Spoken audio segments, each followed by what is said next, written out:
Hello, everybody, and welcome to Command Point, where we are going to be showing you, or I guess just live streaming the final round of the first ever Command Point Tournament Series tournament.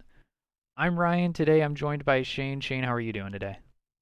I'm doing good. I was just playing in this tournament, but Yes. I had to be a ringer. Mm-hmm. But somebody dropped, so now I don't have to play, which means I can commentate. And looking forward to it. Yeah, so who have we got in the finals, and more importantly, what factions are they playing? So we have Kellen Foster here playing his Comorites against his name on here is 40 ounce. I forget what his actual Adam Younce playing against or playing as Thousand Suns. So Thousand Suns and Comorites. Shane, what the heck is this? Where are the Custodes? I know. We had one Talons player who I got to play against, and he is specifically he's kind of um, he's been gimping himself through the tournament, like intentionally. Like he's not running for Custodes and he's not using Brotherhood of Demigods. But he's Ah, still 2-1, and he could theoretically still win the tournament over on the second table, depending on how this goes. oh wow. Okay, exciting stuff. Exciting Yeah. stuff. Yes, Steve for Dan. This will be a VOD. You will be able to watch this back in the future. Okay, But why would you so do that when you can watch it I live? know it's much more exciting live. Be along for the ride. Yeah, really. So yeah, do we want to just take a closer look at the Comorites here? Yeah, I mean he's got a bunch of Cabalites and a bunch of witches, Yep, as you do. and I can tell you that witches and Cabalites are both very strong, particularly when you play them together. I personally think they're one of the strongest factions in the game, probably top three in my eyes, Wow, if okay. played correctly. Um, which I think Kellen does. I mean, the running a fire team of Cabalites and a fire team of witches, it's just a really strong team overall. Is it just kind of like the best of both worlds where you have like great shooting with the Cabalite weapons and you just have fantastic melee? Is that what's going on here really? Yeah, they have really good melee, really good shooting, and in my opinion, some of the best ploys in the game available to them. Oh, And I think it okay. just puts them over the edge in my eyes. So really excited to see how this matchup's going to go. I haven't personally seen Thousand Suns go up against Comrades, so Mhm. curious to see how that goes. Okay. So it looks like they're just checking out the base sizes of the kill teams here. So let's talk about the mission that our two competitors are going to be playing on this evening. So this is it's going to be Seize Ground, which is I believe mission 2.2 in the critical mission pack, basically. Mhm.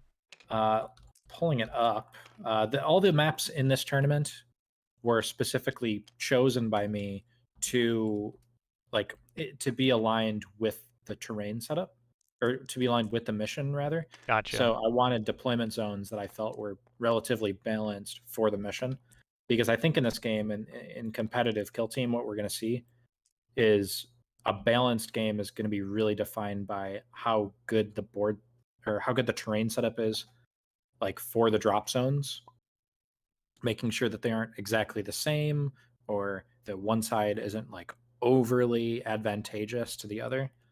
And that's kind of what I was going for when I picked these maps to go with the mission. So with Seize Ground here, this one is basically there's no actions to hold objectives, and there's 6 objectives as you can see. Um, it's once you hold an objective, at the end of the turn, if you hold it, it's considered yours until someone else takes it from you.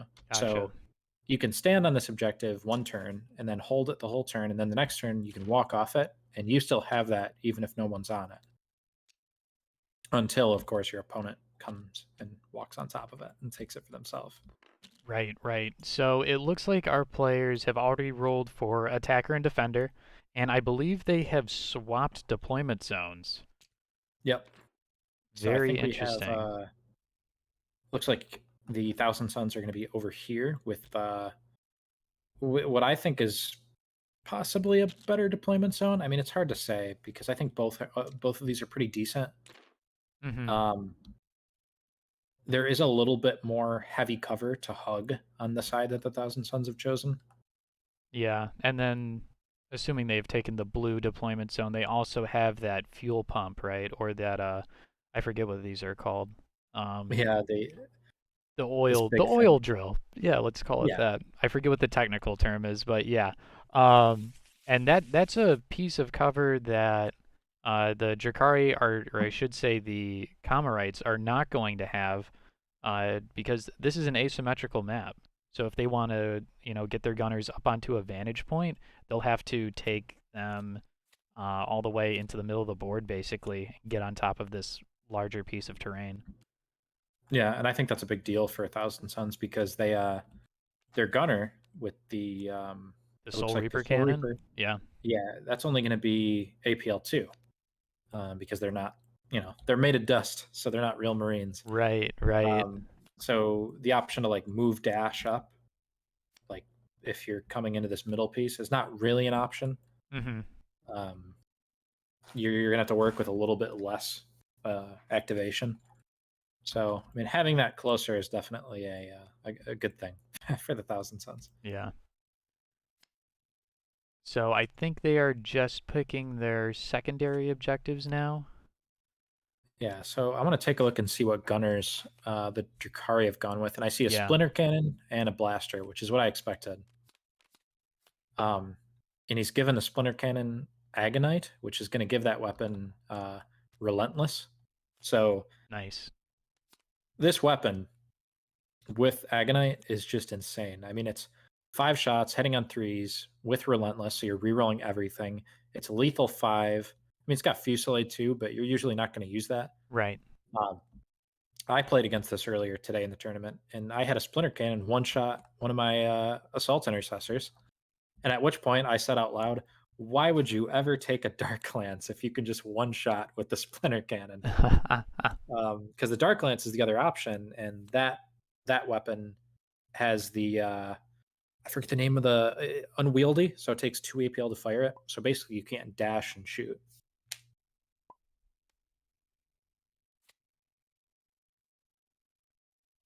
Yeah, and that blaster is just, it's so good, right? It's Yeah. just an Oh yeah. infinite range melt-a-gun, basically.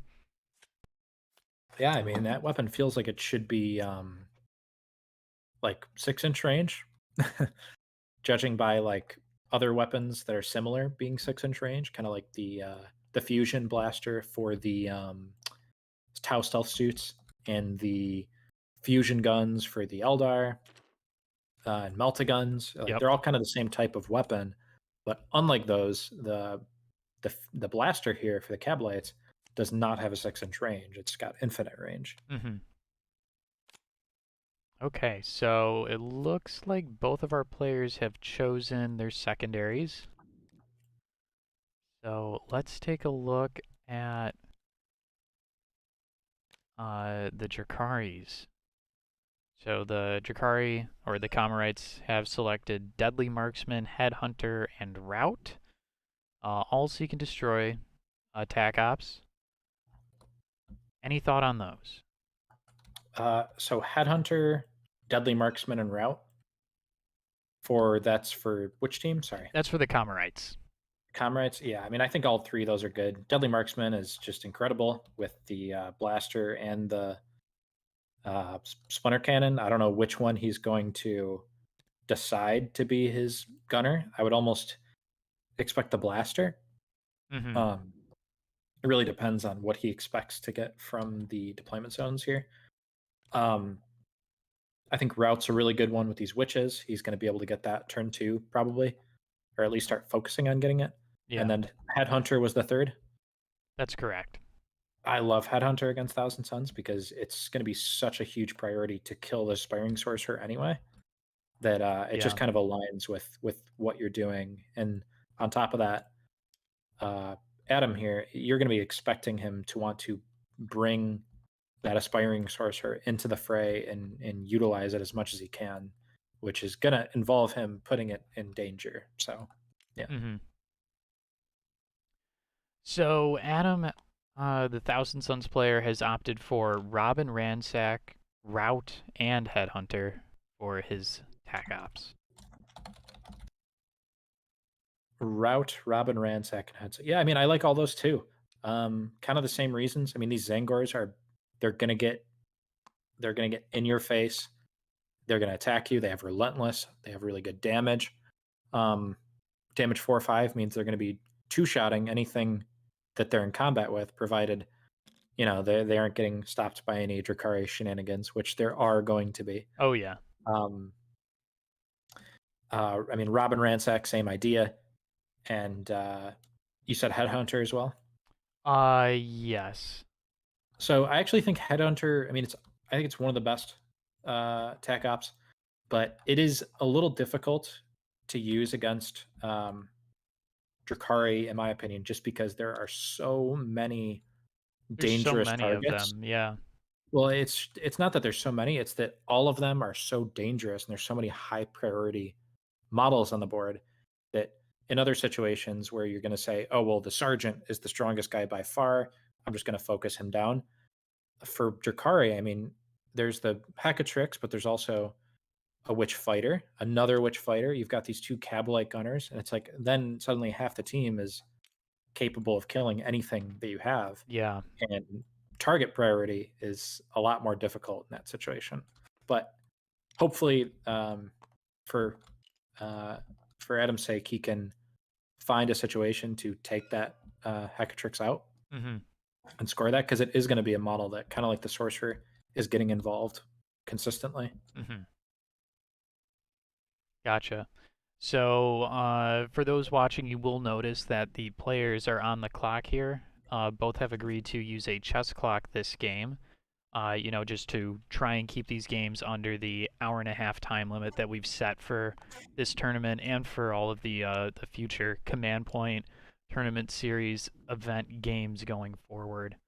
Um, Honestly, I think like all Kill Team games should be able to be played in under an hour in under an hour and a half. Um, at least for like experienced tournament players. So we've got a question from Pyro. Other than the Golden Boys, who are the most powerful forces so far, who are the other forces who are? Oh, this is. I'm sorry. I'm absolutely butchering this question. I was gonna say, I'm like stroking out over here. Other than the Golden Boys, who are the most powerful forces so far in the early months of Kill Team? Well, well, I think you're looking at one of them here with the yeah, Comrades. yeah, absolutely. Yeah, the I mean, Comrites are, I mean, they're strong, right? They just have everything. I would have picked Harlequins to beat them out to the top table in this tournament, but alas, Harlequins were not represented in this tournament. So, I what do think, you think? I mean, it's tough for me to pick between Comrades and Tyranids, but they are very close for me. Mm-hmm. Mm-hmm. Yeah, Tyranids are another very powerful kill team, which were represented. So Biranid took them in this tournament, and he wound up. I think he won both of his first games, and then the third round he wound up tying against the Comrade player here at this top table. So, Yeah. uh, he was able to just on like points. The Comrade player was able to make it here. Unfortunate for Biranid, but he had a good run. Yeah. I mean, Biranid's currently 2 wins and a draw. He's playing up against Talons now, so I mean, I wish him good luck. luck to him. Yeah, Yeah. yeah. I hope he wins.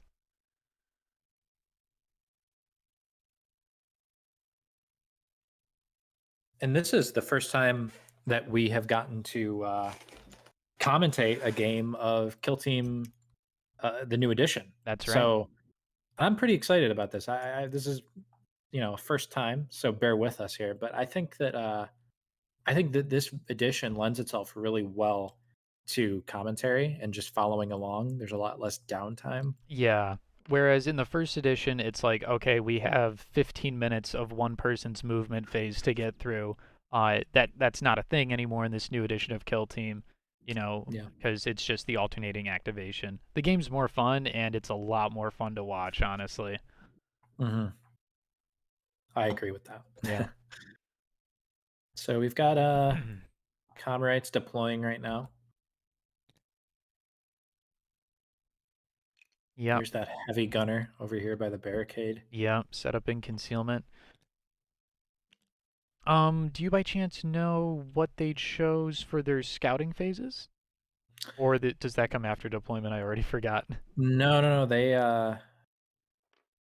are going to they're going to do that after deployment. Gotcha. Okay.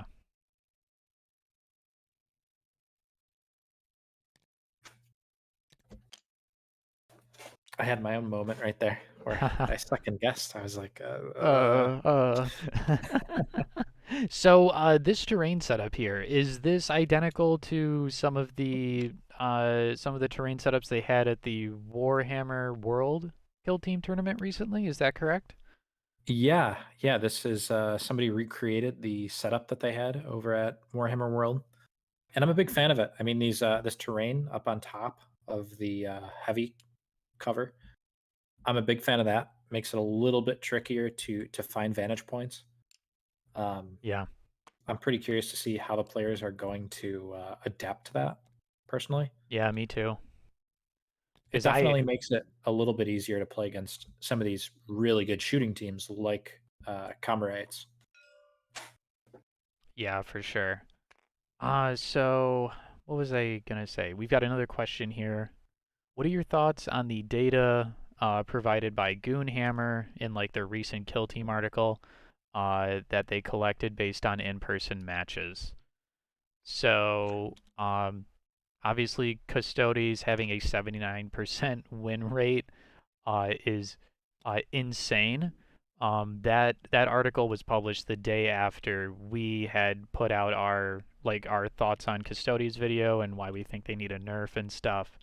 79% of a win rate. Like I know people are saying let the meta settle a little bit, but like that's ridiculous, man. Yeah, Like even in big 40K, like I don't think anything has reached 79% um win win rate. Like that's ridiculous. Um so I think that the Golden Boys are definitely in for a nerf. The data doesn't lie. But Shane, you had an interesting take. We were talking about this last night about you said there's like a fine line between the factions where it's like you only need one box in order to run an entire kill team or something like that. yeah. I mean, if you look at a lot of the teams up top on that on the The thing that they Goonhammer posted, the article, win yeah. rate, it's factions like veteran guardsmen and commandos and gray knights, factions where generally speaking, if you have them at all, you're pretty much going to have everything you need. Like very easy to build an optimal list. Hmm. Um, Whereas you have teams near the bottom, like Comorites, which I think are a really strong team, but if you don't have the right, like if you don't have five witches, five Cabalites, I think the team's a lot worse. Like if you have 10 witches, that's Gotcha. a much worse team than this. And I think if you have 10 Cabalites, that's a much worse team than this. Um, so yeah, I mean, I would say take a lot of that data with a grain of salt. It kind of seems like the bell curve is like you have you need if something's above 50, you probably want to like lower it down a little bit to temper what it actually is. And if something's below 50, really imagine it being closer to 50, you know? Um, and it becomes a problem when you have something like Talons where even when you lower it, it's still It, astronomically high. yeah, So yeah. so yeah. Numbers don't lie. And in Crute, I mean, Crute was the lowest there, but I don't think Crute's the worst team in the game. I don't think so either. I think they're just one of the factions that are seeing the least amount of play because nobody is buying Groot models. Yeah, and I mean, as far as we know, like we don't know what those Crute players brought. They may not have had a Crutox, which I think is probably crucial for Yep. that team. Hmm. So Space Marines, I was surprised to see them beating out Necrons on that list. But like only by 2%. And the thing with Space Marines is that you have to lump in Deathwatch kill teams into the Space Marine list, um, or into the Yeah, Space Marine bracket. So it like makes sense. But I think that Space Marines, based on that data, are probably worse than Necrons if you take out the Deathwatch. probably. Yeah. And Necrons, I mean, it's like I said, like I think if you're running like Warriors and Flayed ones, which I bet a lot of people have right now, just because of recent releases, Yeah. um, you're probably going to do worse than if you're running, two Immortal Fire teams, or maybe the option for death marks in certain deployment zones, and like just a more optimal loadout. So I mean, once when it comes to data like that, especially when it's a smallish sample size, like I think there was less than 20 Kroot games recorded on that graph. Yeah. So Hmm. it's or on that chart rather. So it's, take some of it with a grain of salt, but there's definitely things you can take away that I think are very real, such as the tail end win rate.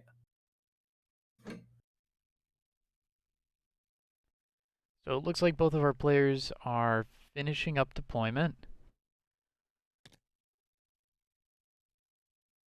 I'm gonna go on ahead and assume that all of the Thousand Suns models are either in concealed or in engage.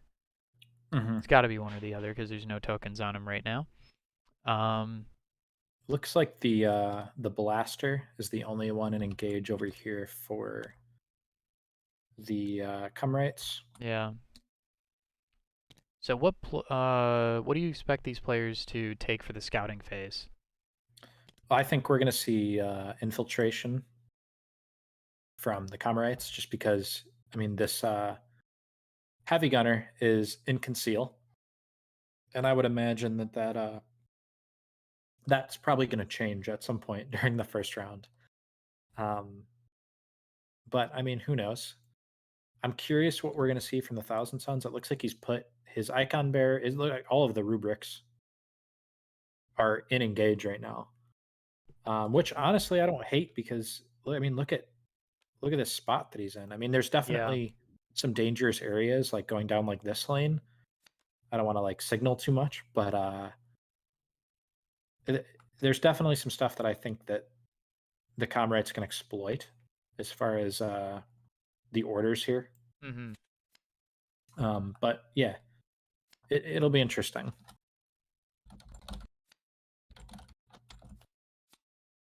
Oh, okay. So double recon. That's very interesting. So they're both going to be getting dashes right now.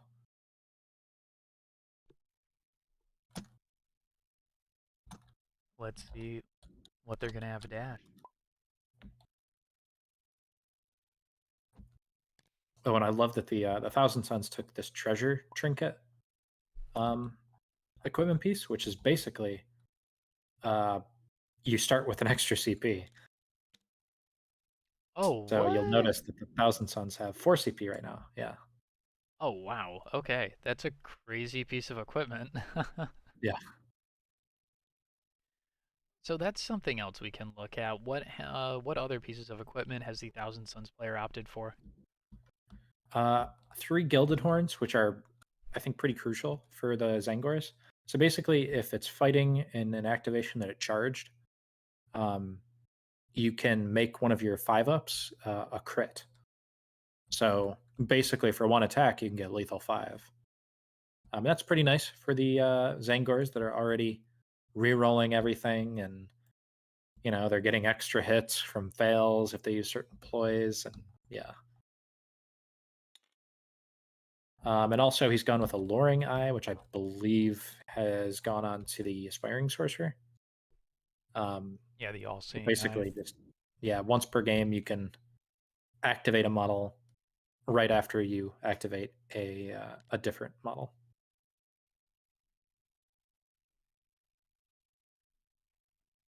All right, so they've taken away the deployment zones, and okay, very interesting. No ploys used turn one. No strategic ploys, I should say.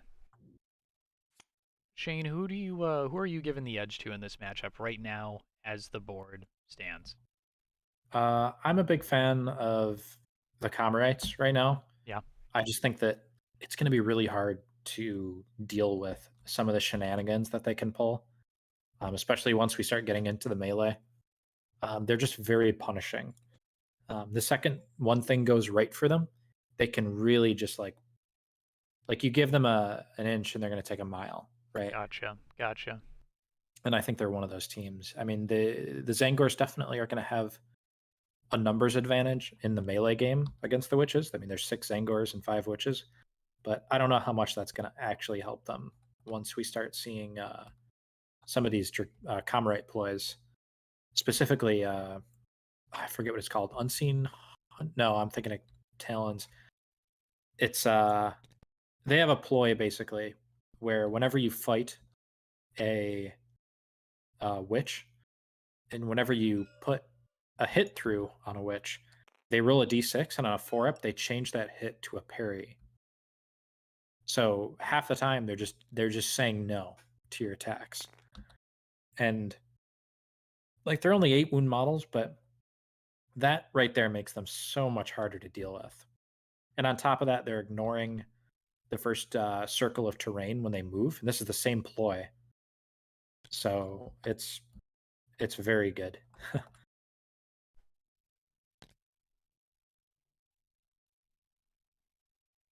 Ooh.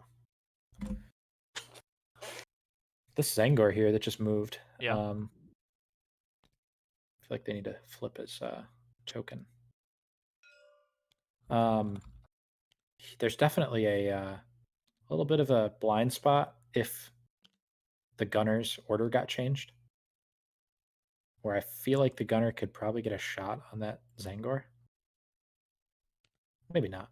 I mean, it would be a really narrow angle, but hmm.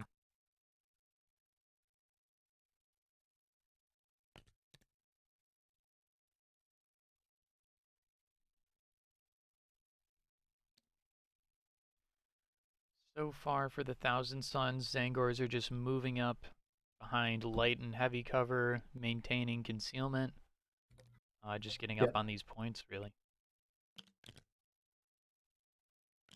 I'm pretty sure this guy should have been flipped, so I'm just gonna flip it. Yeah. So in order to take control of these objectives, you have to move onto it, obviously, and then perform an action. Is that correct? No, not for this mission, I believe. Okay. I think if you hold it at the end of the turning point, you continue to hold it until it's taken from you, even if you don't have a model on it anymore. Gotcha. So this is not one of the missions where you actually have to do any actions, which I think works out pretty well for both of these teams being APL2. Mm-hmm. Granted, I think Thousand Suns are a little happier to see it just because I don't believe they have any stratagems or ploys to let them uh, get like a free dash or something. Yeah. Because having free dashes, which some teams do, is really nice for those APL2 teams that want to do mission actions. Super nice. Tyranids come to mind. Yep, Tyranids, my Demonettes really like doing Oh, that. yeah, true.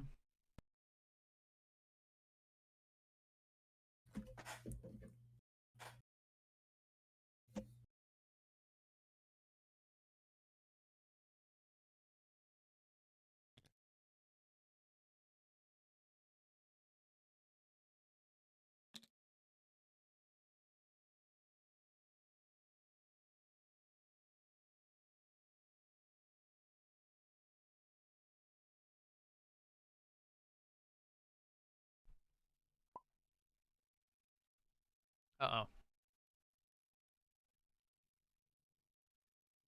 So, Shane, it looks like you got DC'd.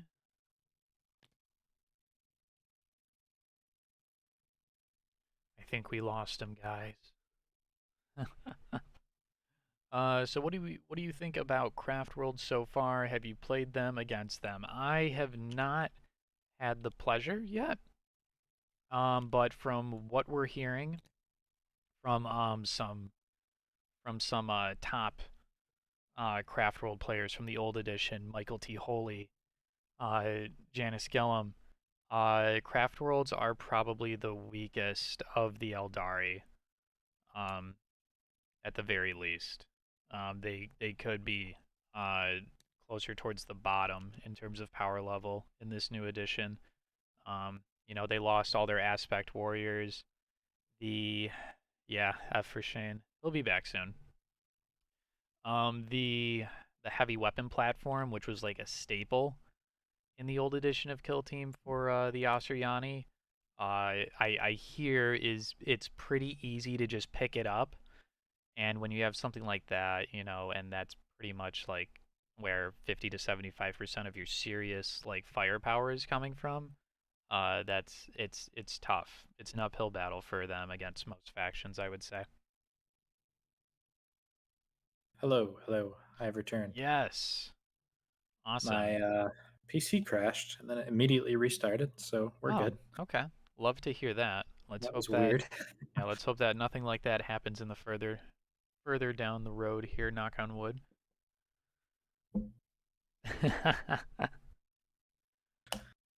Just got to get back on TTS. I'm hoping I'm not missing No, we any action. are still in the pretty much just preliminary movement, really. Yeah, I saw somebody talking about Eldar Craft Worlds. Yeah. Yeah, so Adam asked, what do you think about Craft World so far? And I was telling them basically what we've heard from Janice and Michael T. Holy about how they're they're definitely like the weakest of the Eldari factions, right? Yeah, they're a bit underwhelming this time around comparatively.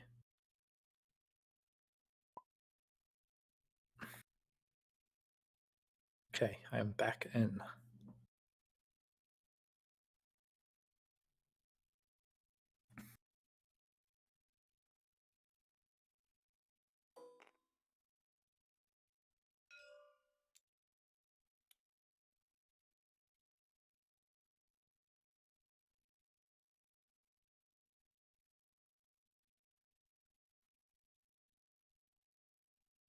Okay, so Not a whole lot of action so far this first turn. pretty much what you'd expect. I think most of the. Oh, wait a minute though. Could it be this model might have a shot Oh on boy. the rubrics down there? Oh, I And would if say that he is the totally case, does. The oh rubric yeah, yeah. icon bearer. Oh, he's got them all because they're engaged. So Oh, that's not good. Oh, he's taking him back. Thinking about although it. they do have the 5-up invuln, so I mean, it's not like they're just going to get Yeah. completely deleted. I mean, Yeah. there's a pretty good chance they die, but so it looks like he's opting to move a different model right now. That's interesting. I don't know if I would have done that because now my opponent knows that I have that shot lined up. Like if I'm the Thousand Suns player, now I know this. I'm gonna be moving my rubrics as fast as possible. I think those are the last models he has to move anyway. Yeah, I mean So the problem that he's in is like he's got to move all three of these guys. yeah.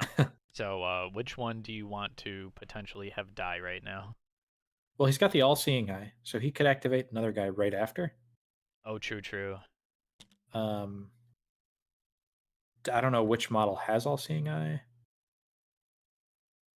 One of them does, unless he put it on a Zangar. I don't think he did though. It's one of these rubrics, Yeah. but Yeah, it's gotta be because the Zangors with the gilded horns, they all say gilded horns on them. So those equipments, they've got to be on these. oh, so he's using the ability or the psychic power immaterial surge on the Soul Reaper cannon, which is going to give that model +1 to its Do APL your for its rubrics next have a activation. normal So surge? it Or does no, get to kind of the circumvent that 2 but APL weakness he's we were not talking about. even him. Okay. Okay.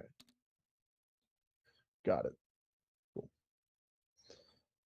Guess I could also hold the objective from inside there.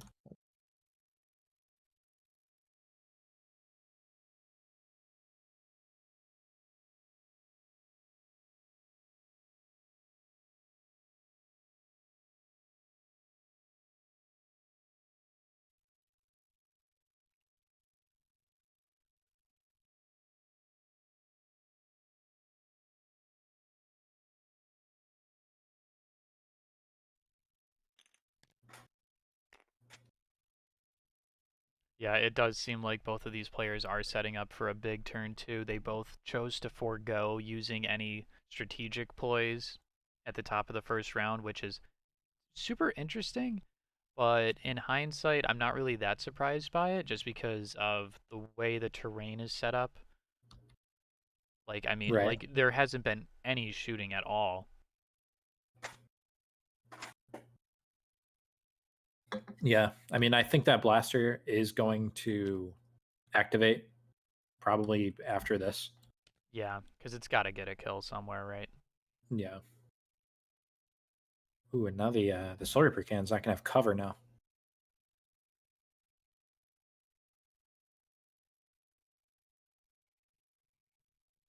Trying to remember what the rubric icon does, and I'm totally blanking. It probably does the same thing that all of the other icons do, which is basically like increasing a model's APL. Well, Um, no, it does that, but like every icon also has a different ability that they can do oh, okay. depending on the faction. Gotcha. Um, Can I just say I'm so stoked to see Thousand Suns at a top table? Like, like we've been like in the last edition, we thought Thousand Suns were good, but they were never able to really make it to a top table, at least as far as I can remember. So I'm stoked to see like another like a faction like them, you know, just a new faction that we're not used to like being that good, making it all the way or almost all the way. yeah, I mean, I think Thousand Suns are solid in this edition. They, in my eyes, they're definitely.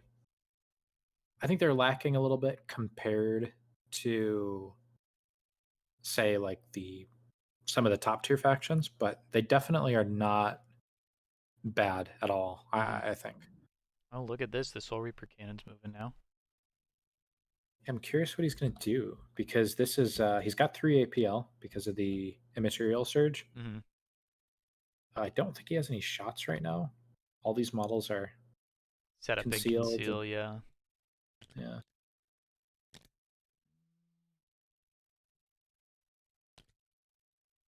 Oh, maybe he's thinking of setting up like some potential Overwatch shots. maybe. Yeah, that must have been the play because that's the last model he had to activate. So I don't see. I mean, I guess there is the like if that blaster comes out and shoots. If it doesn't kill, it's going to have to get shot in Overwatch. yeah.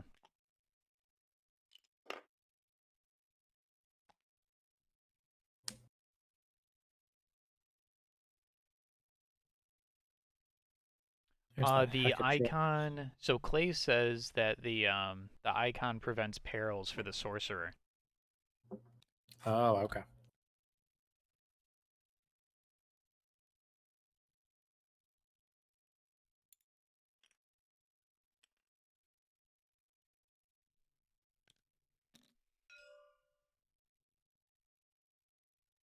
Ooh, looks like that blaster is going to go for the aspiring sorcerer right now. Ooh, okay, interesting. Here we go. Ooh, 2 hits, but they're both crits, and he's re-rolling one of them, I guess, for a CP. So that's a hit and 2 crits, and this is doing like outrageous damage. It's damage 5/6. So he's retaining 1 save. He gets a crit save, so he's actually not going to take a ton of damage. I think he's only going to take 5 from this.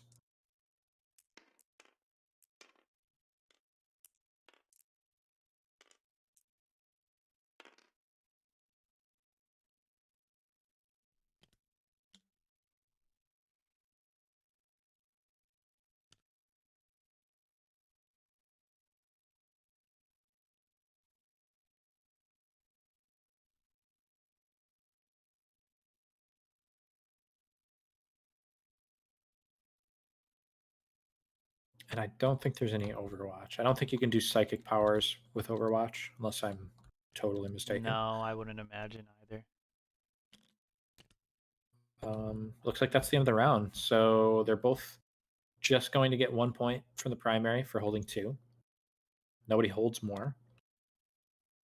And I think we're definitely going to see a very probably explosive turn 2. Yeah. If I had to guess. Yeah. So they're rolling off. Looks like the Comrades have it. Yeah. All right, going for that blaster onto the leader again. Well, I'm curious to see if they're going to reveal anything right now, whether it's tech ops yeah. or. Okay, so he's spending 1 for Agile Gladiators. So I'm just gonna pull this out so that we can look at it. So this is the one I was talking about. So anytime a witch fights in combat, every time your opponent strikes you with a normal hit, you can roll a d6, and on a 4-up, it's treated as a parry instead.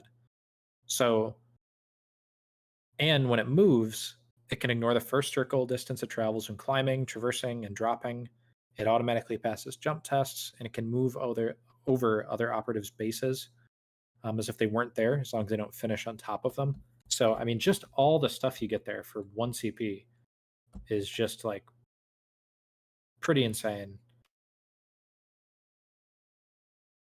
And it looks like the Thousand Suns used Inhuman Savagery, which I want to pull that one out for a second because that's another really strong one.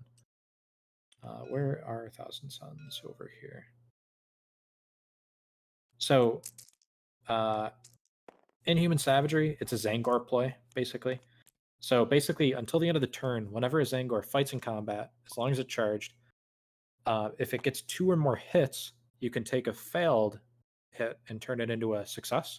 So it's like with Relentless and with the Gilded Horns and stuff, Yeah, you're just putting out so much offensive output that Inhuman Savagery basically makes it so that you're almost never going to whiff. yeah. Even I with hate like I weapons hate go to for cut it. you off, Shane, but the Comrades have taken down the Thousand Sun Sorcerer, and they have revealed their Tac Ops, Headhunter, and Deadly Marksman. Oof. Oh my goodness. Yeah, I Brutal, mean, brutal stuff going on. right off the bat, I mean that's a huge play right there. Yeah. That's 2 points on Headhunter. And it looks like we're gonna have a Zangor charging in right now, fighting the Plasma Grenade Witch over here. Oh, and was it? Has anything activated yet for the Thousand Suns? Because it looks like both the gunners for the Cabalites have gone. I don't believe so. Oh, you know what? I believe it was. I think he used 1 CP for what's it called? Power from Pain after he got the kill to activate another model, maybe.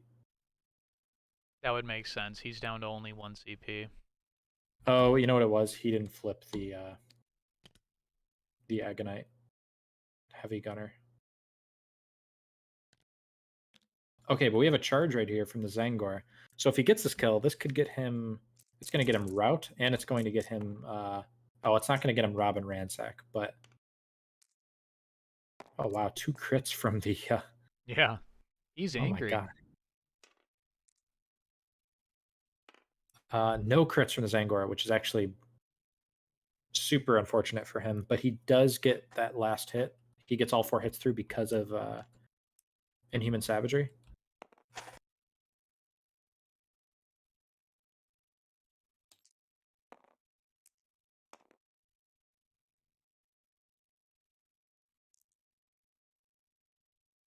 But he's in a rough spot here where if he. Okay, so it hits him. Oh no, it doesn't hit him. He counts that as a parry because he rolled a 4 up, even though he's trying to hit him. And now this witch here can basically guarantee that the Zangor is dead. So the Zangor puts another hit forward. It goes through, but now the witch is just going to kill the Zangor.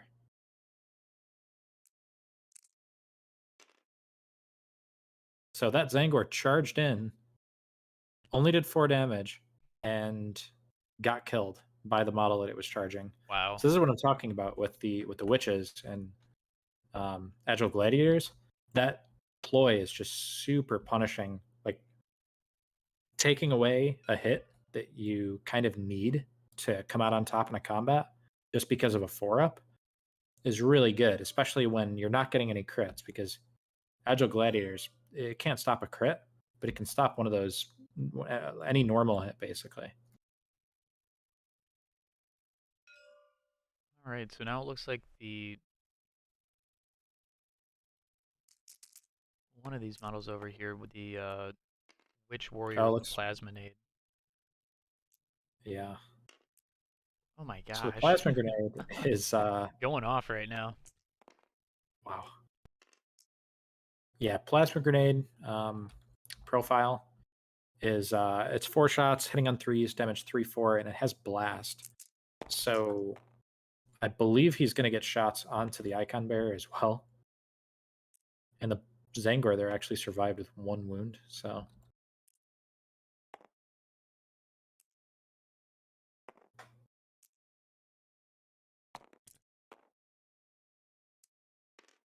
it looks like the icon bearer came out unscathed. Oh, and then he's going to charge and pass. Well, not pass, but for his second activation, I think he's just going to charge.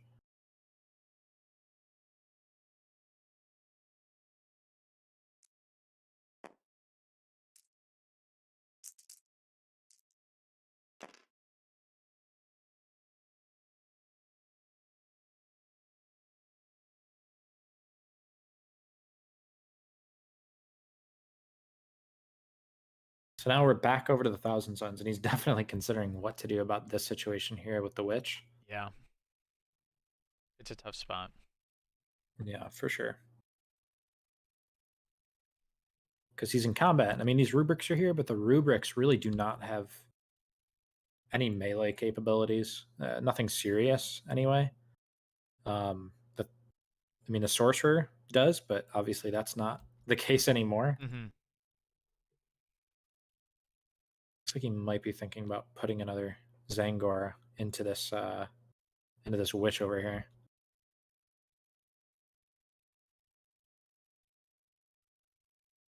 I mean, so far playing this game, that's one of the most demoralizing things is charging and fighting a model, and then the model that you charged killing you Yeah. and living. Yeah. I mean, that is like such a that's such a morale hit. Yeah. Oh my god.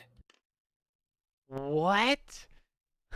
He rolled, I mean, he rolled 3 6s and a 5, and then he got to turn the 5 into a 6. It didn't matter though, because it looks like he killed the Killed witch it on the on first hit. hit. Okay. Well, thank goodness for that. My gosh. The Comorites are rolling hot tonight.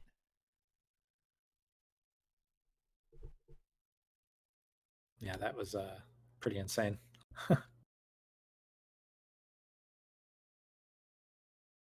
Uh-oh.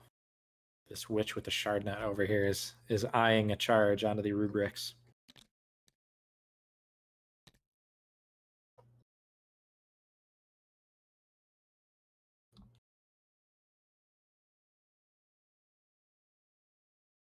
I believe that kill is going to get. You said that the Zangor or the Thousand Suns had Robin Ransack, correct? Yes, I believe they do. So that should score them Robin Ransack. He hasn't revealed it yet, but oh no, you know what? I don't think it will, because he was within 3 inches of this guy. I didn't see him over here.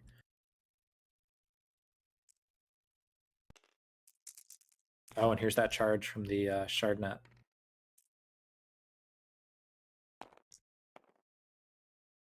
So basically that takes 1 attack away from the rubrics, which only have 3 attacks to begin with.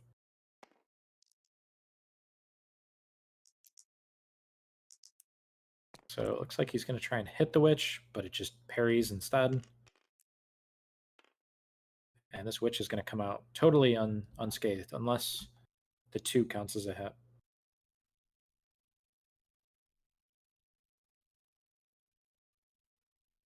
Because he might be within an inch of both of those guys, in which case he's going to be getting the +1 Oh, that's true. on the rubric.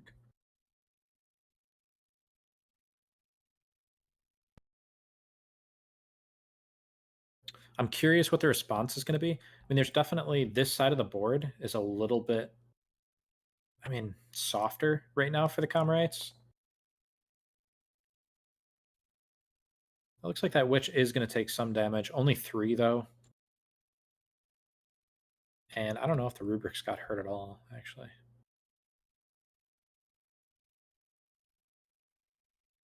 I mean, to be fair, this witch doesn't really need to kill either of these Oh, rubrics. I mean, it's good, but did it it did a injure? lot of damage. It did a Yeah. lot of damage and it injured one of them. Okay, but as I was saying, you know, these rubrics they only have 2 APL, right?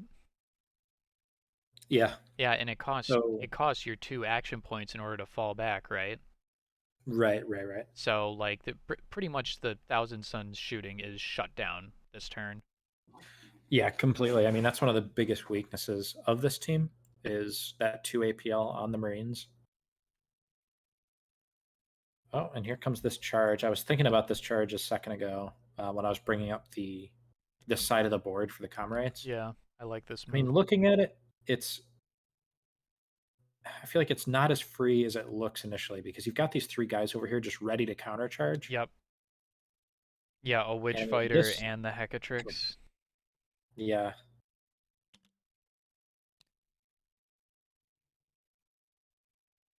Definitely a deliberate move with the Zangor, trying to just get in engagement range of this Cabalite here, but make that movement as difficult as possible for probably the Hecatrix.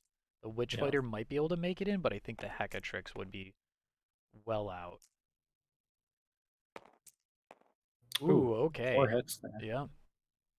Yeah. 2 crits though again from the Cabalite. Woof. Fortunately, the Cabalites do not get the agile gladiator thing, Yeah. so they're not going to be coin flipping the hits away. Mm-hmm. So I mean, this Zangor is going to take a punch, but he does get rid of that Cabalite.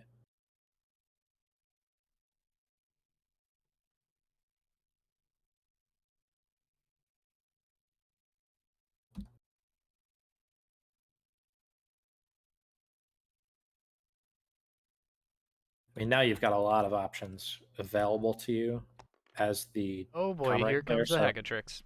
yeah, this is what I was talking about. All right. I Um, vastly underestimated the distance it needed. yeah, oh yeah. So 4 attacks on 2s. That's 4 crits. Oh That's my 4 crits goodness. right there. Oh man. Jeez. So here comes the roll from. Yeah, I don't think it matters. I think Yeah, that Zangor dies. that's too many crits. Well, the first crit kills him because it's Yep. 6 damage, and he only had 5 left. Yep. Oh man. Good lord. Okay. I don't know what the next play is. If you're, I mean, I guess you've got this Zangor here. I think you have to have this Zangor try and free up the Cabalites or the rubrics over here. I think that's the play too. I think you have no choice. What targets are they even going to have though? That's a good question. Because there's the Not much. Cabalite in concealment over here. There's a heavy gunner Cabalite who's in concealment on top of the vantage point with the Agonited Splinter Cannon, so you don't want to poke your head out and try and shoot that. Oh, so that Zangor that was in combat fought. He took some damage onto the witch, but then died because he had 1 wound left. So I mean, we've got 4 models off the table here for Thousand Suns. I mean, that's not a good place to be. No.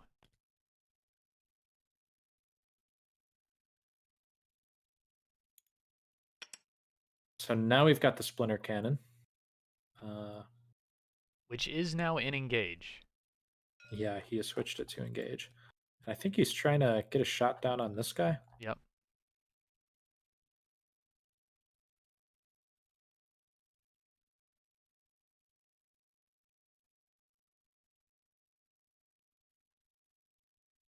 So this is kind of like a point of contention, right?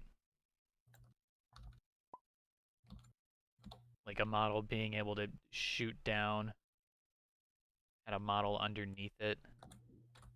Yeah. Yeah, they're asking for a Like, ruling here. I think you can see a blade. I think he can too.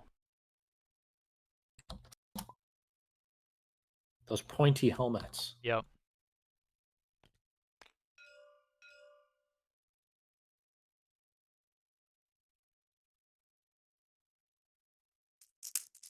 All right, so here comes the splinter cannon. Rerolling all failed. Okay, so So not actually, that great a conversion. well, still 3 crits because Oh, it's lethal 5. oh yeah, yeah. Could have been better though. Uh, 5 ups. I mean, this is. Ooh, saves 2 of the crits. Okay, okay. It's going to Damage? take 5 damage, but I mean, at least he's alive. Didn't look like he was going to be alive after those Yeah, shots. yeah.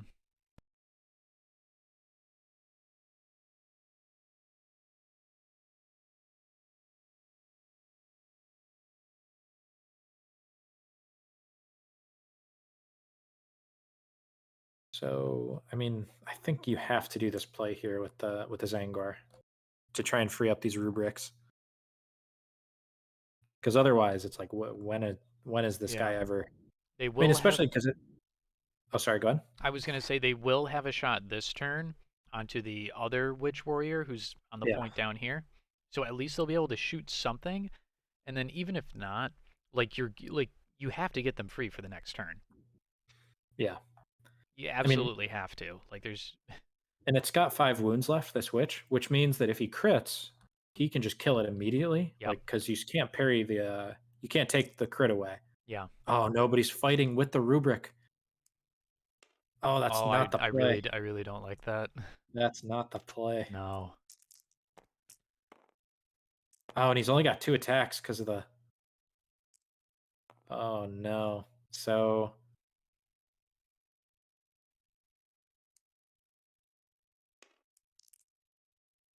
all right, so he's trying to hit him. He parries it, which means that hit goes away. And then he's gonna hit him again. Which does it get parried? Yep. So nothing happens. So he basically just wasted that activation. Yeah, that's a rough spot because if you send the Zangor in, then it frees these guys up and they can shoot over here potentially. Yeah. And right now the Zangor, you don't have to worry about it being on that kind of like center point because there's really no models around that can get on it right now. Yeah, At least because he from what I holds can those. see. I'm not seeing anything either. It I looks mean, pretty there's safe. the Witch Fighter and there's the Cabalite Warrior under the piece of terrain here on the Mhm. objective opposite side, but I would forego it and try to free up those Thousand Suns. Mhm.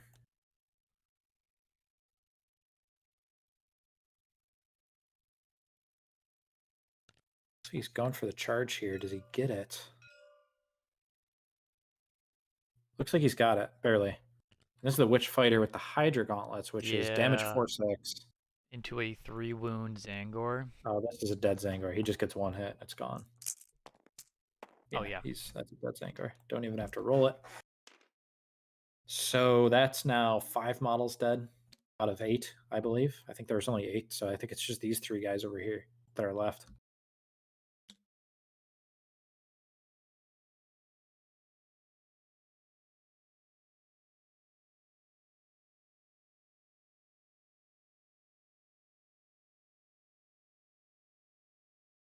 Yeah, I mean, you gotta get. I mean, at this point, you're in desperation mode, and I think you have to have this Zangor try and free up that Soul Reaper cannon.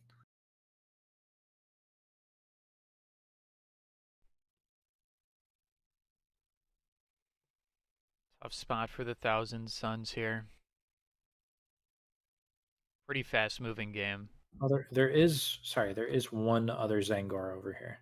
Yeah, The on Horror. this objective over here, I've seen that. Yes. Um, don't think it would be able to get a turn 1 charge, or excuse me, would be able to get a charge onto the Witch Fighter on the point there. Yeah, I don't And think so even then, either. it's like that Witch Fighter is at full wounds. Like, do you want to tangle with it right now?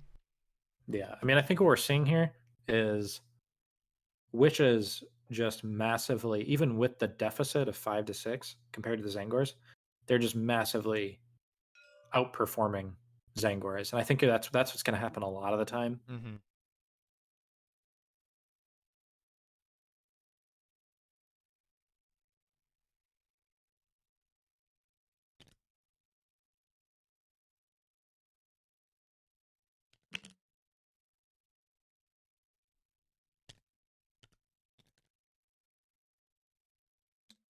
Just TTS things, am I right? Yeah. So it looks like that Zangor under there is activating. Okay, I'm liking what I'm seeing. Yeah, I think he might be doing that charge. Yeah, I think there's He room should be for able to him. fit through that, yeah. I think even if he has to climb over it, I think he gets in. Yeah.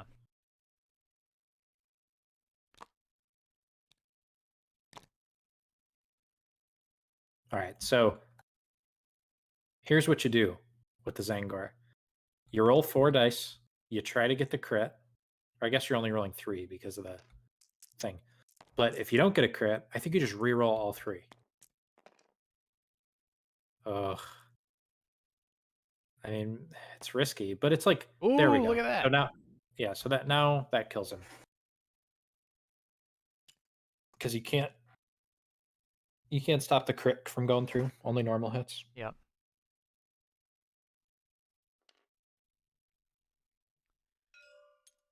Cole wants to know if the chess clocks make a big difference, or is it annoying with alternating activations?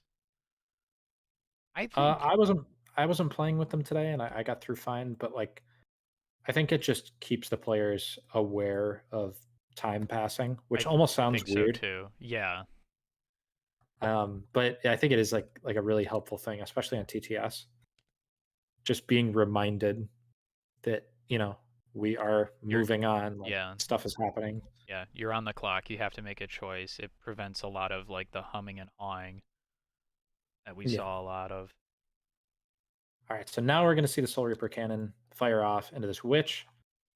The Soul Reaper Cannon stat line, what we're basically looking at is, I believe it's 6 shots, damage like 3-4, and it's got Fusillade, but not going to have a roll here.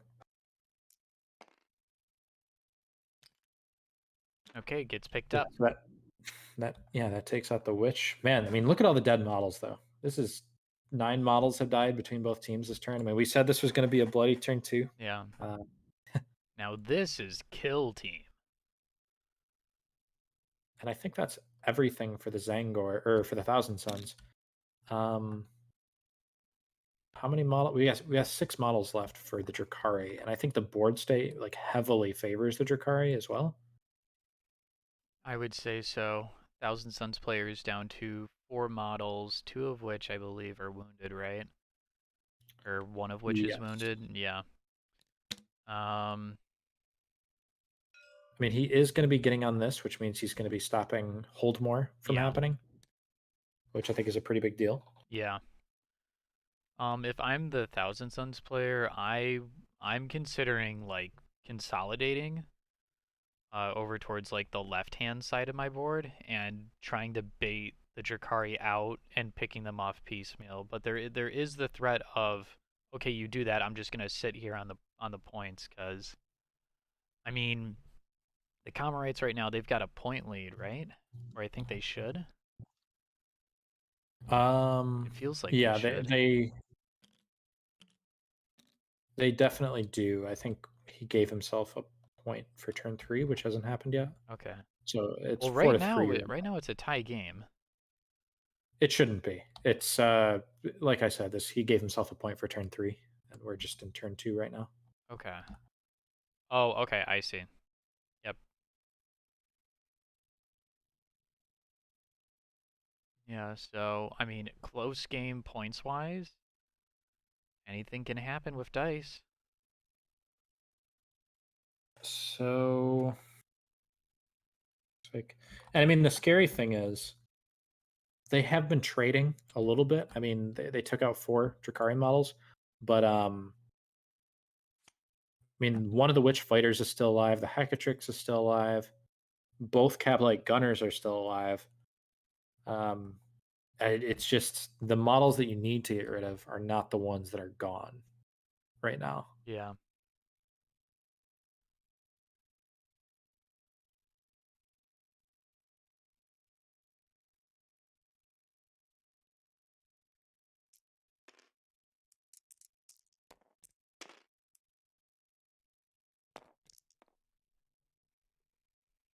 So that looked like initiative, and I think Comrades are going to get it here.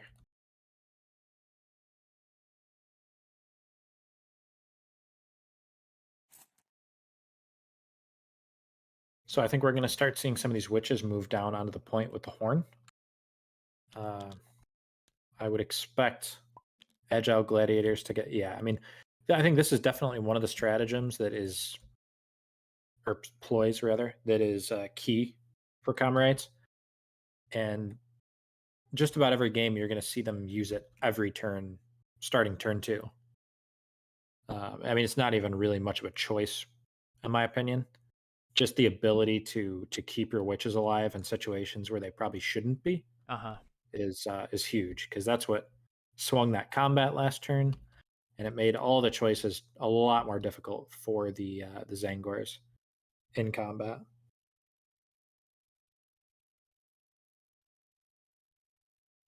I mean, let's see what this first activation is going to be. It looks like we're seeing malicious volleys being used for the Thousand Suns. It's actually only going to really help for the one bolt gun on the rubric, the icon bearer. Yeah. Because malicious volleys doesn't work for the Soul Reaper cannon because it's shoot twice for bolt weapons. I mean, yeah, I kind of get it. You know, you're going down 1 CP just to buff a single model, but that is you're only like like you need to like maximize your damage output here this turn if you want to stand a chance right now. So I get it. The problem with it is you're doing it on a model that only has 2 activations, right? Oh, that's right. So yeah. he's giving himself the option to shoot twice, but he won't be able to move. So you need something to move into your LOS, which for this guy is really limited right now. And then stand there so that it can shoot it twice. Yeah.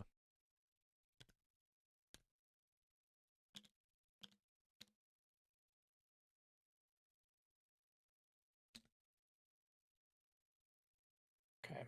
So what the first move here?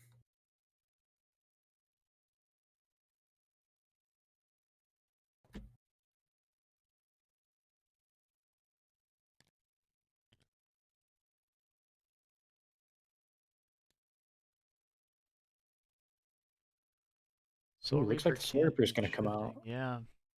I think it wants to try and snipe off this the heavy gunner. Yeah. Which would be pretty big for sure. I mean, it would free up the board quite a bit.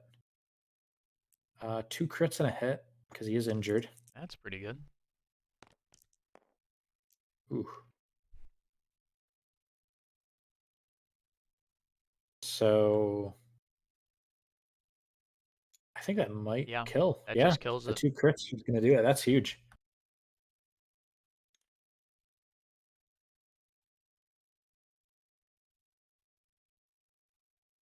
Now the question is, I think you.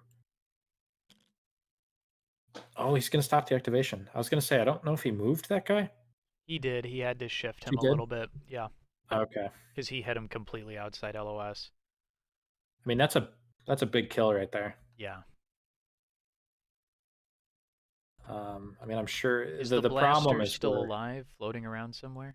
Yeah, the blaster's over here behind this other piece of terrain. Gotcha. The blaster is going to have trouble finding a good shot right this second. I don't think it would be able to get a shot on the Soul Reaper cannon. Yeah, not on the Soul Reaper, I don't think. Oh, but here comes the Hecatrix with the blast pistol. Oh, I forgot she has a blast pistol. Yeah, that's oh boy. The blast pistol's one that I'm kind of surprised isn't even shorter range. Kind of like the fusion 6 pistol. inches, yeah. Yeah, that's crazy. The Melta pistol has the same range as like a Melta gun. Kind of weird to think about. Yeah, it is weird. Well, here's that Cabalite Gunner. I think he's trying to get a shot. I don't know. I mean, you might have like a From corner. where it is right now, I don't think it. I mean, there's like a little Like literally sliver. maybe like a sliver of the vent of the jump pack. Yeah. What do you think here, Shane? I'm gonna say no. Yeah. I think that's a little too close to punish.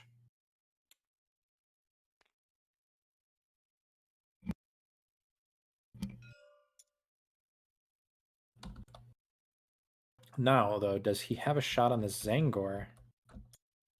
I don't think he does. So right now, the Blaster I don't think has a shot.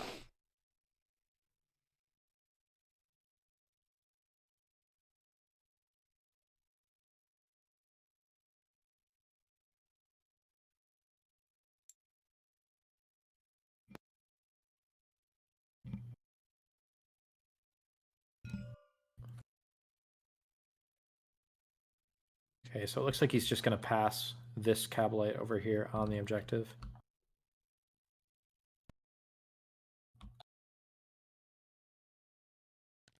I mean, what's the play right now with the Thousand Suns? It doesn't look like it's. I think you just move up your Zangor and throw him in conceal, maybe. Yeah, I think that's a fair option. Because right now the only really threatening gun isn't really close to the vantage point, so you don't have to worry about getting shot. Yeah. As long as you swap over to conceal, which Yeah. let's see if he does. I should note there is a Cabalite warrior on the opposite objective, just kind of hiding in the alcove. Yeah. So the situations like this, I think this is something that people are still getting used to. There's really no reason to keep this guy in engage right now, because yeah, Yep, see he there he switches him to is. conceal. That's the right call. Good move. Because I mean, what he can Overwatch next turn, he's going to be conceal until you no longer need him to be. So it's like it's pretty much perfect. Oh no! Oh Exactly no! 6 inches. Barely has it. Yeah, I think he's got him. Oh man. Okay. Gets a reroll with a CP. So that's 3 hits. So he's going to retain 1, and he's got the 5-up invuln. I mean, he could live here, but he's got to make 2 5-ups. Okay, he makes neither. That's probably a dead rubric, if I had to guess. What's nice is that the rubric kind of did his job there. Yeah, he traded. He traded Yeah. well. He took down a witch, and then he took down the heavy gunner. Yeah. Unfortunate, it could have done more, but I think he made the most out of that model. And he hasn't lost control of that center point, not at Right. least until another model is on it. So What's crazy now in this edition is that witches get a 5-up invuln, oh, which look at is this. okay. Looks like he might be setting up a shot Yeah. on that Hecatrix.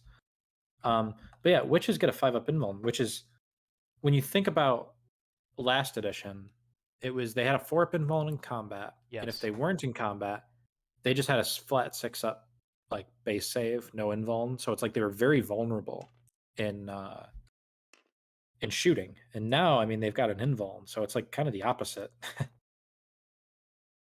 Oh man, that's a horrible roll.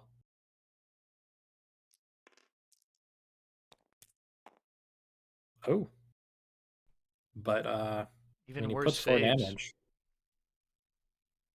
Only 4. Would you have gone for a CP reroll there? I think I would have. I mean, it's hard to. Here's the thing: the CP reroll, I don't think would have really done anything in hindsight, because he would have just taken the retain save and gotten rid of it. Mm-hmm.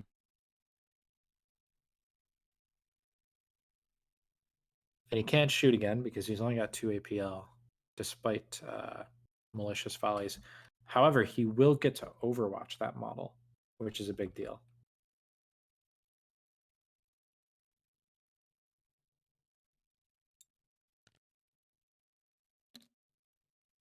So here, oh no, I think he's going to see if he has a shot now.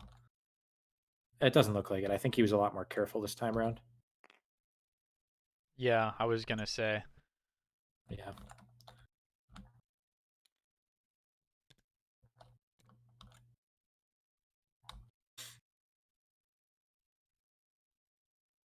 We still got the horn over here, the horn bearer. I wonder if we see the horn bearer charge, if it even can. Maybe? I mean, it's really close. Yeah. I mean, if I think if you you're can, you absolutely go for it. easily, because right here, I mean, even with agile gladiators, 2 a inches crit, out, 4 inches to kills clear them. it. I don't think it's gonna No. have the movement. No, I don't think so either. Dang. Even with the horn, And which you can't even move out to threaten it right now because of the witch fighter right there. right. But actually, like, he doesn't have any other activations, does he? Yeah, So it's gonna either have you to. move that model or you don't, and it just kind of is gonna sit there. I say go. I say leave that point. Go left. Head towards that middle objective and try to like maybe Ugh, on the that's final a rough turn get spot. in with the Heckatrix. So now it's like, okay, are you gonna? I think you got to make something happen here. I think he has to charge that witch fighter on the point. Well, now he passed with the guy. He had no choice but to pass. Oh, true, So true, that's true. the turn. Yep, So we're that's gonna right. see 2 points for Holdmore from the Comrades here. It's really close though. Yeah, Hasn't been able to get Deadly Marksman, and in fact, the Marksman I believe is the Cabalite. So he's gonna have to kill another model before the end of this game if he wants to score that. yeah, Um, it is a lot closer than it looked like it was going to be. I'll say that. I mean, that was overall a pretty good turn for the Thousand Suns, I think, considering how rough it looked before. yeah.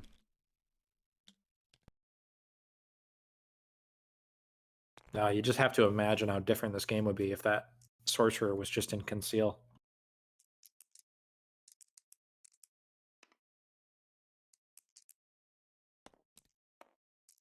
Ooh, this is definitely well. We could see if he rolls a 6. No, okay. So comrades get the initiative again, which it is really big right here. I think because it looks like he's going to go with the blaster. Maybe he's going to put it up top. Oh, and I think he's going to go for a shot onto the Zangor over there.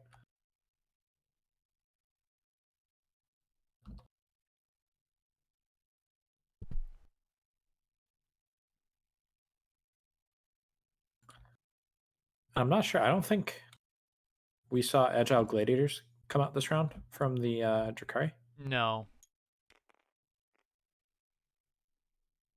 no, we have not. So this is top of turn 4, and it looks like both of the players' combined time is roughly about an hour. Ooh. So both players very So good on time here. yeah, so we're seeing the 1 CP ploy instead of gladiators. We're seeing inured to suffering. So now all the comrade models are gonna have a 6-up feel no pain this turn, which definitely throws a wrench in the durability. I think so. He's using malicious volleys again, and I don't know. I mean, I guess if he does it right now, right after that, this blaster shoots, and actually, this blaster getting a kill would be huge for the comrades.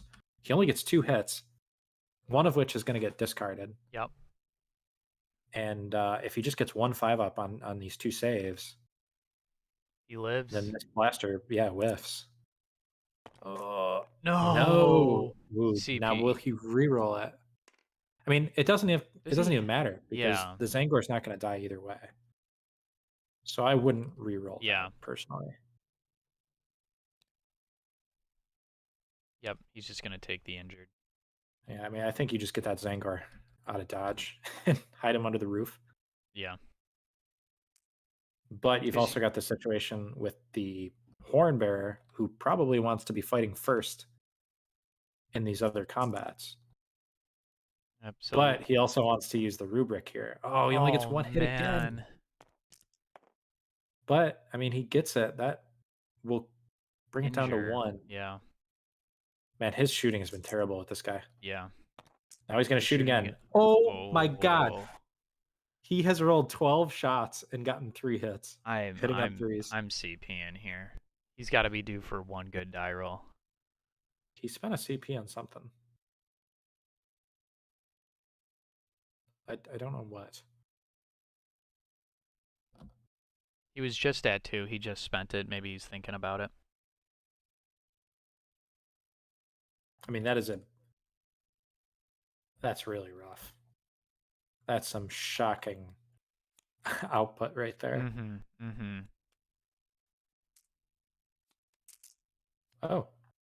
Oh, you know what? I wonder if they have one of those ploys to shoot again if That's you a don't do any much wounds. better result.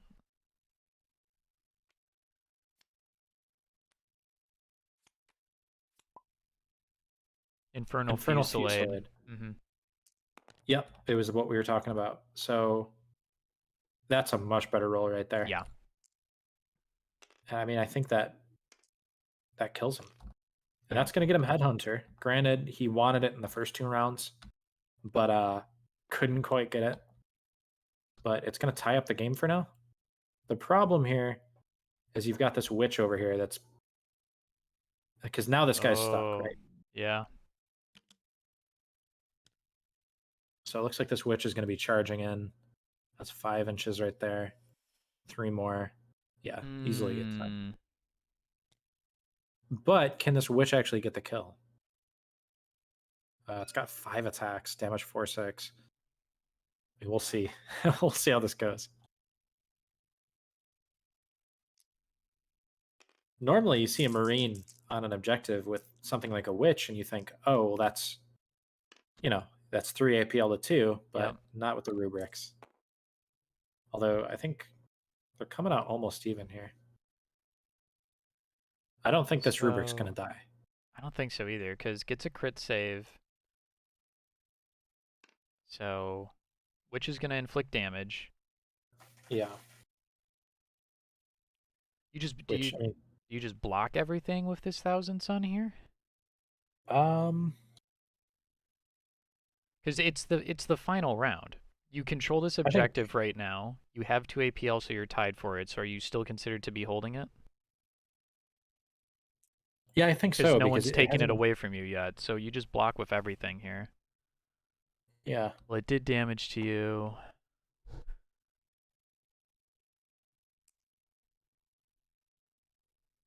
Yeah, I think you just block with everything. I could be mistaken, though. I wonder if the horn has enough movement to make a mad dash up to this objective and try and take it away. Oh, that's true, yeah.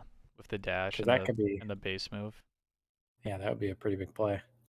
Because not only would that give him a point for hold more potentially, but it would set him up to... Yeah. Like we saw before, though, it's 4 inches, like, just to clear the wall. Maybe it's a little less because you're not having to, like, turn down the wall. It's kind of just you get around it, then it's a straight shot. But I don't know.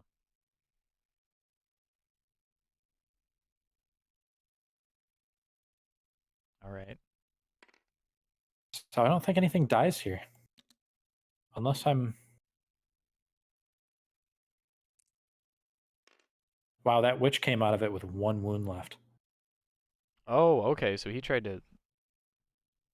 Yeah, so see, the rubric it's has the last 4. round. You're not going to be able to kill it. I'm going to have to take a look at the mission for a second. Yeah.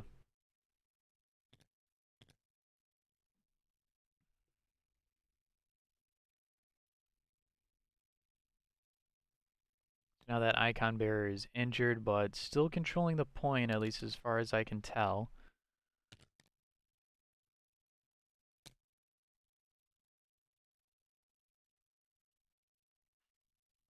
So there's this. I mean, I wouldn't bother moving the hornblower right now. Oh, looks like he's going to do it. I think you need to get this Zangor over here into safety before it gets shot off by another Cabalite. Yeah.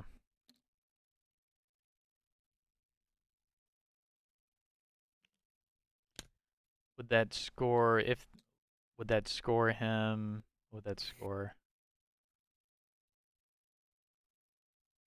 uh Deadly Marksman? I'm assuming Deadly Marksman was the oh yeah. Yeah, because that Cavalite gunner up there has line of sight right onto the Zangor.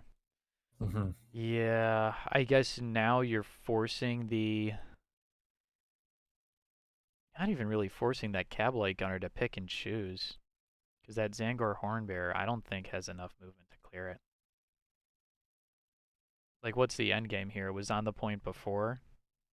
Now it's just gonna end on the point in the Yeah, open. now it's yeah. You're not accomplishing anything with this move, unfortunately. Yeah, I mean, I think you need to prioritize keeping this Zangor over here safe. Yeah, just try to prevent him picking up Deadly Marksman. So he's going to toot the horn. Toot.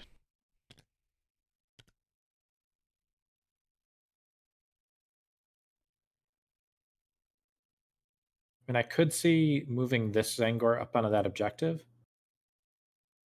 Because then I think if this guy wants to come out and shoot him, he has to get off the objective and risk potentially not killing the Zangor and losing it. Yeah, that's true.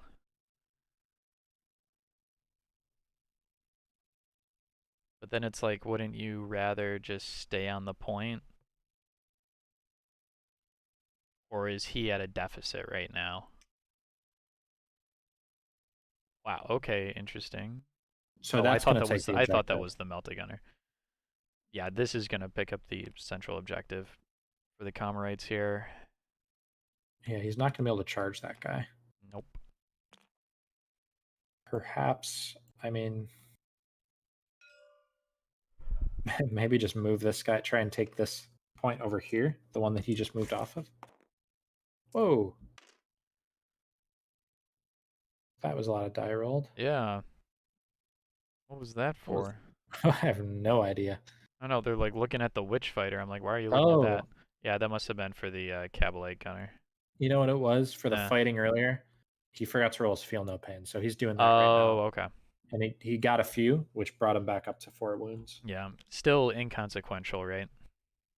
Yeah. Yeah, because Ultimately. this is turn 4. So he moves that guy there. I mean, I don't know if he had the movement for it. He is injured, so probably not.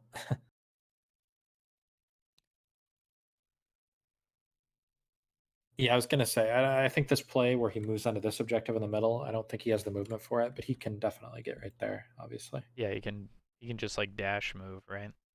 Yeah. Yeah. All right, here comes that Cabalite Warrior.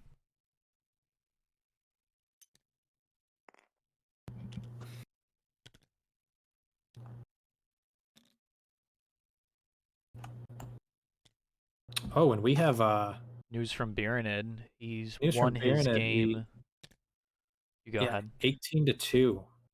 So this is actually huge because if Birinid wins by more than 11 points than Kellen wins, Birinid is going to move into the top spot.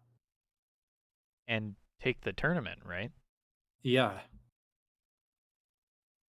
Regardless of whether Wow. or not Kellen wins. And right now, Kellen's in a position where Yeah, I think he is going to win this, but it's not even a sure thing, I don't think. Okay, we've got this guy fighting over here, and I think it's going to kill that Zangor. I mean, no, I guess if he makes all of his saves, which he's not going to. So that kills that Zangor. It doesn't really change the board state at all because he already held this. Yep. The big problem here for... Oh, man. I think this is going to barely end up being Kellen taking the tournament because he goes up to 9 because he holds that, which means that Biernan needed to win by more than 11 than Kellen won. And right now he won by 9 more. Oh, man. All right, they're calling it game. So let's go in and get a post-game interview with these guys. Yeah, let's talk to him. And I'm going to check BCP while we do so. Sure. He killed Mhm. 4 of my guys Yeah. on that turn. Well, and That was the a thing is, lot closer than I was looking to be. yeah, and the thing is, I usually when that happens, it's because someone's just rolling ridiculously good or ridiculously bad. And it wasn't that way. I felt like it was fairly expected rolling. It's just that I ran into things that I knew nothing about because I think I glanced at a couple of the data sheets of Drukari like once, but I didn't know about any of these little things. Well, They're kind of crazy. your sneaky, slimy little survival skills almost tied the game for you. Yeah. Hey, guys. We're just Hey. coming on stream. So I have news. What's news? Yes. You certainly do not know. But Biernan won his game 18-2, which meant Oh that my gosh. Budge, you needed to win with 8 points in order to keep first place, and you won with 9 there, 9-7. So as Wow. close almost as it can possibly be. Congratulations on Which is- on first place here. Thank you. Wow. Oh. Congrats, Bieranid. This was quite the game. After turn 2, we were almost tempted to like call it for Yeah, I was the too. comrades. The I board was state just- looked really rough for the Thousand Suns. So I just wanted to talk to each of you one by one and just kind of get your thoughts on what happened after turn 2. So starting with 40, can you just talk us through like what your mindset was and then what happened after? Yes. So, first of all, I'd just like to say that I knew almost nothing about Drukari coming into this. I'd looked at a couple of the data sheets, but a lot of these tactics and stuff kind of took me by surprise. But yeah, I'm with you. I was tempted to call it after round 2 as well. I think I just got a couple of key shots, especially on that heavy gunner up there, and I'm glad I got rid of that Hecatrix, even though I don't think it really ended up changing anything. But yeah, I honestly don't know how I kept the score so close. Yeah. And then Kellen, what about you? Yeah, I think I was in the exact same boat with you guys where by turn 2 I was like, oh no. Because it never feels good when it's going that way, and if it does end up tipping to the point where it's like an 18-4 game or something like that's never a good feeling, especially when it's in the finals. So I'm honestly kind of relieved that it ended up closing in. I think the reason why it did was because I was in, like I said, the same boat you guys were in. So I was like, oh, I think this is kind of over. And I ended up getting a little sloppy. That compounded with playing 4 games today. I messed up some stratagems. Like I should have been doing the Agile Gladiators for the 3rd time this round instead of the Feel No Pain. I should have activated the Hecatrix first, but I was really thirsting for that Deadly Marksman, which I didn't get.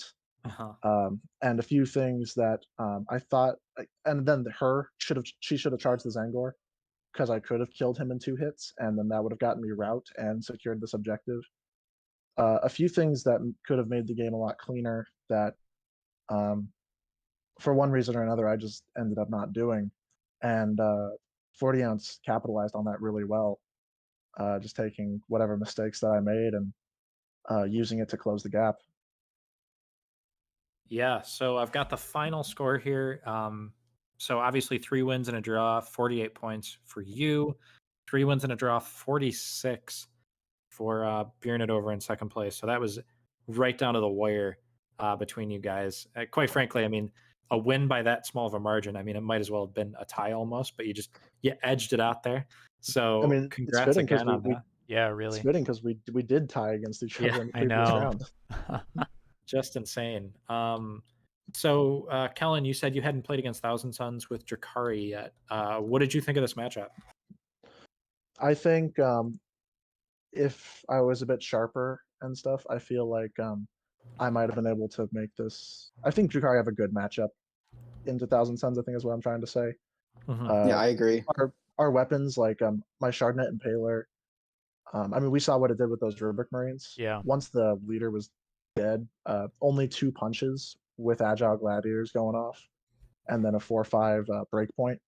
A lot of our stuff can 2-shot a Zangor, and we can kind of tie up the Marines in combat because being the only Marines that are APL2, if they don't get that support, then we can start really shutting them down, especially with no escape. That was kind of my plan. If he tried to fall back the Soul Reaper cannon, I was going to no escape and force him to stay there. And at that point, he would have to fight me. Right. Yeah. So I think that we've got some good tech into them, but at the same time, our Kabalites are afraid of their AP1. Our 8-wound models do not like their 4/5 weapons on their Zangors. Like, they've got the same breakpoints we do. It's I'd have to play more games to really tell you exactly, but that's my preliminary thoughts based on this first game. Yeah, I mean, we were kind of commenting throughout how it seemed like the witches were, at least the fighters, were kind of consistently seeming to outperform the Zangors, very much thanks to Agile Gladiators and how it can just kind of throw a wrench in any combat. It's such a good tactic. Yeah, very strong tactic. Kind of like you said, it almost seemed like round 2 on. It's sort of like an auto take.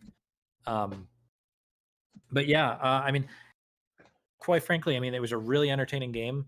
The Spiring Sorcerer going out turn 1 was kind of insane because, and I could kind of tell for 40, this was also your first time playing the matchup as well, just because as soon as I saw you move the guy up and engage, my thought is, oh no, he is not respecting the gunner and how strong that model is. And I didn't even see the AP2. I was like, oh, that's a pretty decent profile. I didn't even see that it had armor piercing. And so the fact that it has that, because what is that? Isn't the profile basically an overcharged plasma but without hot? Yeah, that's exactly what it is. I mean, to be fair, though, that's just nuts. If there's any model that has